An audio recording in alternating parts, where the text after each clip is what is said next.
So, okay, in my description I wrote, is he a modern-day P.T. Barnum? Are you offended by that? Not at all. Okay. Are you? No. Okay. Not. He was far more successful. That right there is Steve Gadlin. He is a serial entrepreneur, a fascinatingly interesting guy. We're going to get to his resume and what he's up to now in just a few. It's Carcon Carne. We're sitting on lake just west of Wells. We got food from one of your favorite places. Pierogi heaven. Pierogi heaven. It was heavenly. It was. An oddly defined heaven, but heavenly nonetheless. But we've got just a bag of really delicious smelling pierogi. You've got your cutlery ready to go. Yes. But before we eat, Steve Gadlin, before we oh my gosh. Before we begin our Carcon Carne journey, Yeah. I do want to mention this episode is sponsored by CNH Financial Services. Business owners, are you tired of your hard-earned profits going toward paying expensive fees every time your customer pays with a credit or debit card? I did have this printed out, but then I forgot the printout. Oh, no. Yeah. So my handwriting is awful. But that said, CNH Financial Services, they have this solution. It's the fastest growing financial services company in Illinois, as recognized by Inc. magazine. Their patented technology allows you to eliminate 100% of the fees. CNH will also upgrade your business to the industry's leading point-of-sale system at no cost. No cost. Visit freeprocessingnow.com or 855-600-2437, extension 999. This show is also sponsored tonight by Challengers Comics. You seem like a guy who'd read comic books. You know, I never got into them, but I do seem like a guy who would read comics. You fit, if there's a type, you fit the type. Probably. Challengers Comics previously only had one location on Western Avenue. They invite you to the grand opening of location number 2, Challengers Blue. It'll be at 750 North Franklin. That'll be Suite 103, right there in River North off Chicago Avenue. Challengers Blue opening the day after Thanksgiving, or as I've come to know it, the day after my birthday this year. Ooh. Yeah. When is your birthday? Thanksgiving. But what day is that? November 28th. My wife's birthday is November 26th. So we do that once in a while too. Oh, I guess, yeah. We're centaurs, which is pretty badass. Are you ready to eat food and talk? Yeah, heck yeah. It's Carcon Carne. Let's eat in the car. It's Carcon Carne. And now here's the star of our show, James Van Alstyne. All right, so as we divvy up our food here, I got 6 pierogi. Yeah. You got pierogi and an Italian or not Polish sausage. Polish sausage, yeah. I should have ordered before you because then you would have known about the sausage and maybe you would have ordered one too. I'm guessing I'm the tinier one. What do you think? Yeah, that's just pierogi in a box. This is Smells definitely amazing. pierogi and sausage. Oh my goodness. And you did or didn't want sour cream? No, thank you. Would you like cutlery? I would like cutlery. All right. And you're eating on your laptop case. Yeah, you know. Seems adventurous. Seems risky, really. No. Are you warm? I'm good. I'm not cold. That's all I care about. So here's the thing. I went to get my flu shot yesterday. All day today, I felt warm, fuzzy, and achy. Yeah, So you don't actually get the flu from the flu shot, but you get the symptoms. you get something, you know. It definitely, you feel achy and kind of shivery, and this weather probably is not helping. Like, I would blow a drifter to take a nap right now. I'm just... Well, You know what I'm you're in saying. the right spot Yeah. for it. You know what I'm talking about. Yeah, I do. All right, let's dig into this, and then we'll learn all about Steve Gadlin. Oh, look at this. So I got meat and spinach, and then potato and cheddar Yeah. from Pierogi Heaven. So I only do hold it up. potato and cheddar because that's like Mrs. T's. That's what I know. And that's See, I don't eat pierogi all that often, which is to Okay. say, like, never. well, Mrs. T's is like the McDonald's of pierogies. Here, can you hold up that sausage? Oh yeah. That looks glorious. Hold on. Sorry, I asked you to do something. Ooh, look at that. You're not messing around. It's delicious. All right, so I asked you if you consider yourself a modern-day P.T. Barnum. Yeah. To explain, your entrepreneurial efforts have been bizarre, and I think they've tested your credibility, and they've tested what the public is willing to spend money on. Sure, for sure. You first came to my attention when you did I Want to Draw a Cat for You, where you did crude stick figure drawings of cats and sold them for $10 a pop. Mm-hmm. That got you a spot on Shark Tank, and Mark Cuban invested in I Want to Draw a Cat for You. I'm not making this up. This actually happened if you're new to the world of Steve Gadlin. Mark Cuban invested Yeah. in Steve Gadlin. Then after that, Was it You know, the Raccoon Penis Bones? No, actually, right after that was the 2 Film T-shirt, which was a T-shirt that you could put 2 film names on. You got to pick the films. I forgot about that. And it was for people who wanted to show that they liked more than one film, and it didn't sell very well, unfortunately. In hindsight, though, kind of brilliant. You know, every time I tell the story, some people are like, "Oh my God, I would totally buy that," but everyone had a chance to buy that, and no one bought it. So, I don't know. I think there was probably a better context for a shirt with 2 films on it, but I didn't tap into it. All right, so then after that, was it Star Makers or was it Penis Bones? A lot of the stuff overlapped. I think Star Makers probably chronologically was next, and that was a talent showcase on cable access, and then we also syndicated it in a bunch of cities for a year, where we just advertised on Craigslist, "Hey, do you have talent? Come be on TV." And this was total cable access. This was we would fascinating characters. We'd go into Skokie Cable Access Studio for the first season because we knew a guy who worked there, and he just let us use the studio and the outdated equipment, and it was great. I mean, it looked like something out of 1978. Yeah, basically. Intentionally. I'm guessing. Mm-hmm. Okay. Need napkins? Nah. These are delicious. Yeah, thanks, man. I enjoy them as well. Oh, man, this is a good call. Yeah. So you did that, and how long did that run for?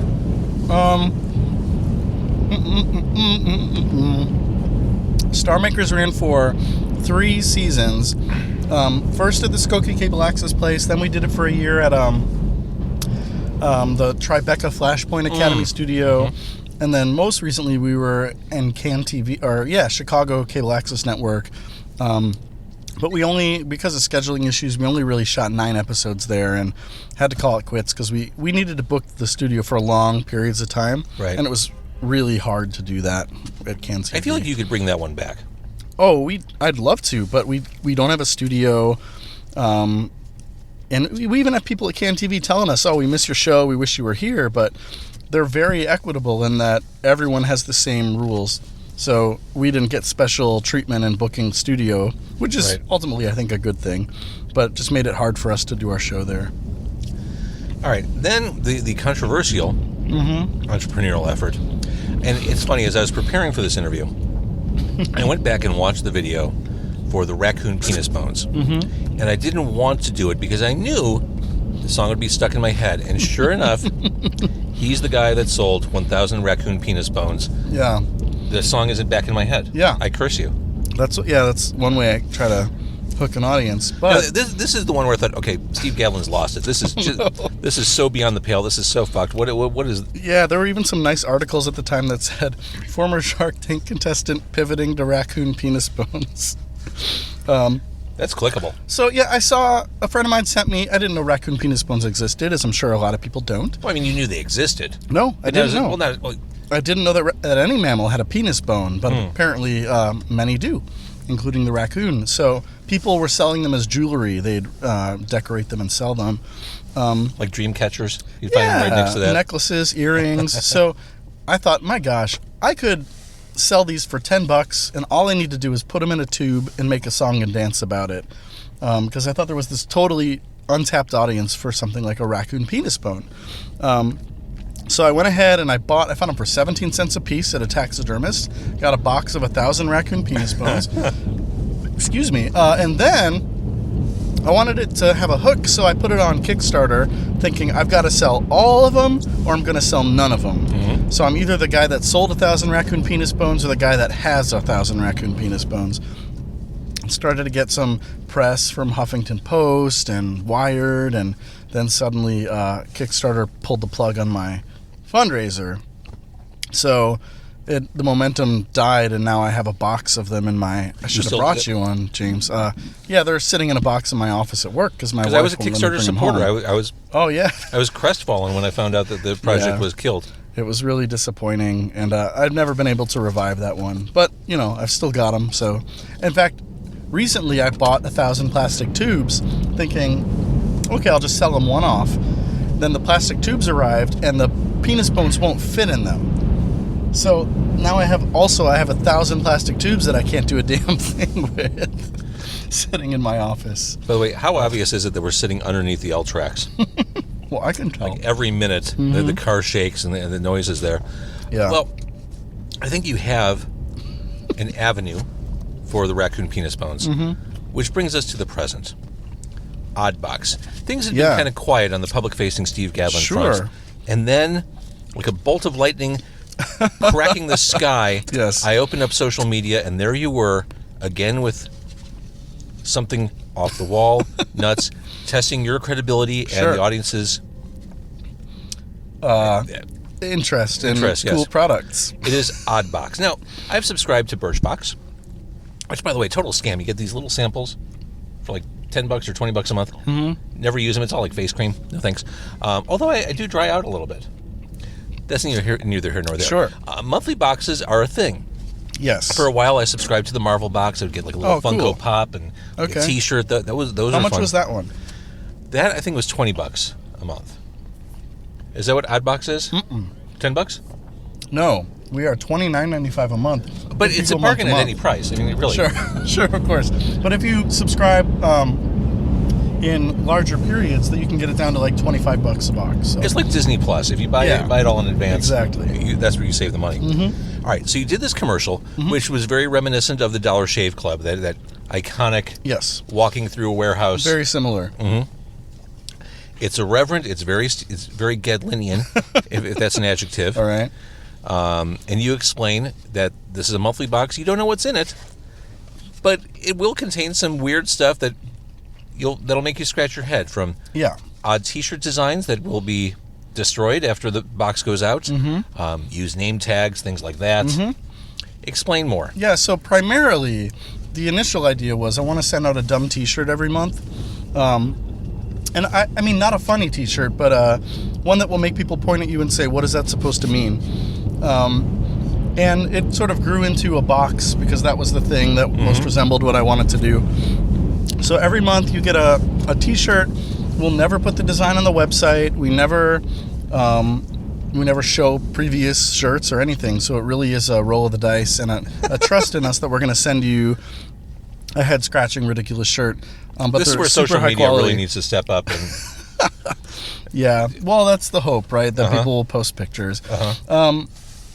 And then we also throw in an apology letter in every box. You get a postcard that has a stamp on it, so you can write a letter to a friend on us every month. And then a bunch of weird, random, like neat things that you might even put up on a nightstand or on a mantle. Strange artifacts that we think you'll dig. And, excuse me, yeah, we do say that we scribble out over the design as soon as we send out the shirt. So the idea being, if you're not a subscriber for month one, you'll never have a chance to get that shirt. You might never even know what it is. You know what you're doing? You're creating FOMO. We're trying to, yes. That's what the kids say. We haven't quite created it yet, though, unfortunately. But yeah, that's the goal, is to build this exclusive club of weirdos. And our motto is... And they're out there. Yeah, they're there. We say you are destined to experience most things bewildered and alone, and that really drives everything that goes in the box as a way to express our aloneness in the world and our inability to communicate with each other on a real level. So, or it's a stupid T-shirt and some stupid junk, whichever way you want to read it. Without giving me numbers, because I know you wouldn't do that. I wouldn't presume you would. What's the response been? Are people subscribing? Yeah, for sure. We have a lot of people who subscribed. I've already prepaid for a full year subscription too. So I had a number in my head that I wanted to hit for the first month, and we definitely hit that number. My fear is, that's awesome. I don't know how a subscription service works. I've never really done one. It will be, for all I know, after we ship the first box, we'll get 50% turnover, and people will unsubscribe right away. And I don't know how to manage that or plan for it. Every day I'm still getting several orders for stick figure cat drawings, and I'm just wishing these people would take interest in this other project. But it's not easy to convert them. So we'll see. This is, as all entrepreneurial efforts with me, a real adventure, diving headfirst into an area that I don't know much about. And just learning as I go. I mean, that's... Well, it's not what my wife and kids love about me, unfortunately. So is the plan right now just like turning your basement into the warehouse, the assembly line? It's been done, yeah. We have... I I shouldn't say this because it's probably illegal, but my 9-year-old son, I told him, hey, here are the boxes. I'll give you $0.25 for each one you fold. And I showed him how to fold the boxes. And I assumed he'd do 10. I went to a music lesson and came back, and he had folded 100 boxes stacked on this table. So I owed him $25, which probably, business-wise, is not cost-effective long-term, but I was really proud of the guy. So this is good old Chicago, the jungle, child labor. Oh yeah. That's what we're tapping into. It was funny. I was looking at one of your posts on social media. Mm-hmm. Some of the responses, the people who really go literal with what you're offering. Yeah. They're just outraged and incensed that you would offer a box of just goofy shit you don't need. Mm-hmm. Like, no thanks, I don't need to spend my money on this. Like, right. You kind of need to get the joke there. It's amazing how literal. Well, yeah, we get the same response, I get the same response with the stick figure cat drawings, where I still get emails from people saying, how dare you charge $10 for something my 2-year-old could do. Where I think all they're not missing a lot. They're just missing that what's being sold is an experience and a story more than a product. And with OddBox, I think that's a big piece of it too. We're selling you this exclusivity, this club of you are one of X amount of people who have this shirt, and now no one can ever get this shirt ever again. So if they see it on you and ask about it, it's already too late for them to be a part of it. That kind of, I think that's fun. I don't know anything else out there like that right now. And I should mention oddboxthebox.com. Mm-hmm. That's right, because there apparently is already an OddBox. Seems like a URL that would go pretty quick on GoDaddy. Mm-hmm. And there was, in the UK, oddbox.co.uk. It's one of those ugly vegetable services. So. Oh, no. But fortunately, we got a trademark going in the US, so I think we're safe. We just got to get some Google ranking, and because right now they're eating us alive. So, where did the inspiration come from? Were you like a Birchbox subscriber, or did you come at it from the other way? Like, I want to come up with something that's really messed up. No. All my products are about getting something cool in the mail.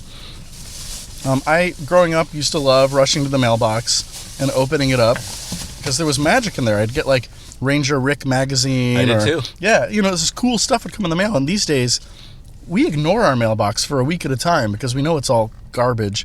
We look for the Amazon boxes on the stoop, but that's it. So this was about what's something that people can get an instant endorphin rush when that thing shows up at their house. It's this really cool, bright, colorful box that is, spent a lot of money on the box. Our margins are super thin right now because we wanted it to look exciting. And, what's something where the cat drawing was heavy labor for me every time someone put in an order. Sure. This is more robotic. We're going to package them all together and ship them all out at the same time. And it gives me a chance to work with a bunch of artists and commission. That was my next question with T-shirts and stuff. So you're paying people to... Yeah, we pay our artists, and we'll come up with a concept. And it's like the kind of shirt that I wish existed in the world. Usually, and I can't tell you about them, but... That's the beauty of OddBox. Yeah, they're crazy stupid, and I'm excited to wear them. And, then I'll pay an artist to realize the design so that they all look different. The artist will pick the shirt style and the shirt color. So these are actually good-looking shirts, not just crappy iron-ons or anything. High-quality shirts, really attractive shirts, just with strange things on them. See, now this puts my mind at ease. This was the big X factor about OddBox. Yeah. Because I thought, if he's just doing a T-shirt with a stick figure cat every month. Right. But you actually... No. Yeah, it was really important that this be a shirt people wanted to wear. Yeah. I already failed at the T-shirt game with the 2-film T-shirt because no one wanted to wear it. It wasn't an attractive shirt. But these are good-looking shirts and really soft and high quality. So, and our first 50 subscribers get a cool pair of socks that I'm eating a bunch of money on, and we put a gold watch in one of the boxes every month. So one of our subscribers gets a gold watch in their box. Like a for real gold watch? No, like a golden watch. Oh, gold hued? It might be real diamonds, though. I don't know. They're like $13 on Amazon. Oh, they're definitely real diamonds. Yeah, probably real diamonds. But it comes in like a cool little satiny pouch, and there's a tool to make it longer and shorter. So, how exciting will it be to get What a a thrill. surprise gold watch in your OddBox? Golden-ish watch. Okay, style the thing. T-shirt thing is the hook. That's okay. I'm full on board. I love this. I love this. Again, oddboxthebox.com. Yeah. When do people need to get orders in for that first So box? November 22nd is our cutoff date. If you order before the 22nd, you get the first box, and then the 22nd every month will be the cutoff for getting that month's shirt, and we ship around the 24th or 25th. Now, if someone wants to gift this for Yeah. the holidays, I mean, the timing's there. Yeah, oh yeah, you can do that. And there's a gift option. You can put in a little gift message, and we print the gift message out. And I'd say this looks really cool under the tree. You don't even have to wrap it. It's in a super colorful box. And I don't know, it's a cool mystery every month. Like, oh, what is this stupid shirt going to be? Is this one safe for work? And, sometimes yeah, sometimes no. But I don't know, it's the kind of thing I wish existed that I won't actually get to participate in because I have to make it, Do you frequently have people refer to you as a mad genius? No, people say it, but they're being polite. I'd think I'm more like a fool who rushes into things without giving them proper thought. But I've sort of promised myself early in life that if I have a stupid idea, I'm not going to let some curator decide whether or not that becomes a thing. So instead, I'm just going to create the company and trust that if it's something I enjoy, there might be other people out there who would enjoy it too. The trick for me has always been finding them. Right. With stick figure cats, you get put on Shark Tank, you get 6 million people watching you in one night, and that business has thrived for 7 years now, right? Are you still numbering each one? Yeah, so I'm up to about almost 21,000 stick figure cat Holy crap. drawings. Yeah. I've got to find mine because I think mine's in the 400s. Yeah, oh, that's, you could probably sell that on eBay for a tenth of what you paid for it That's at this right. point. But I've told you before, I did the Groupon for it. Oh, yeah, so you paid $1 for yours, and I lost so much money on the Groupon deal. I've heard that before. I think it was $3 you paid to Groupon, and then they ended up paying me $1.50. And then once you took postage out of that and the Right. time and the ink and the paper, it was pretty much a wash. But still, a lot of fun. Mr. Wonderful's really a dick, right? I've heard he's kind of nice. I only know him in the context of the show. Excuse me. Though I did run into him in Miami when I was there pitching Star Makers at a television convention, and he was there. We ran into each other in a bar, and he was very friendly and took a selfie with me, and he remembered that I drew cats and asked how it was going. So All right. yeah, he was really nice. Now, for context, Steve Gadlin is here. oddboxthebox.com. This is episode 288, I think, nice. of Car Con Carne. You, sir, Yeah, were on episode number 5 5. Yes, of Car Con Carne. we went to a barbecue place. Went to Smoke Daddy over That's by right. Division, Yeah. or on Division. But that's how long it's been since we've sat face to face or It's been side a to side. while. Episode 5, which was 5 years ago. I think we may have grabbed lunch in West yeah. Loop once or twice. Yes, okay, fair At enough. A diner, yeah. Fair enough. But the last time we podcasted together Yes. was episode 5, when Car Con Carne was merely an idea that was starting to blossom. And that's before my voice changed too. So if you listen to that one, you'll hear a. Actually, it's not even available online. It's a collector's item. It's like your T-shirts. Oh, that's awesome. All right, I'll bootleg it. Uh-huh. All right, so Steve Gadlin, again, oddboxthebox.com. Yes, sir. Get your orders in by November 22nd. Yeah, that'd be cool. Is it safe to assume that the penis bones will make it in there at some point? That's what everyone asks me. They say this is just a way for you to offload Raccoon Penis Bones. But to be honest, it's become almost a point of pride that I have a box of 1,000 Raccoon Penis Bones sitting in my office at work. So yes, they may find their way into the OddBox, but there may be different tariffs associated with shipping animal penis bone, and I also am reluctant to let them go. It's kind of neat. Fair enough. Buy your own Raccoon Penis Bones. That's right. Car Con Carne is sponsored tonight by C&H Financial Services and Challengers Comics and Conversation. Steve Gadlin, thank you. Good luck. Thank you, man. With OddBox. I'm dying to see what you come up with. Awesome. I appreciate it. Thanks for having me, James. I almost called you John. James. I don't know what I was thinking. I had you on episode 5, bro. I know. But I know your name's James. It just I was thinking about John Williams. Right. Right. All right. Thank you for watching. Thank you for listening. I'm going to make us go away here.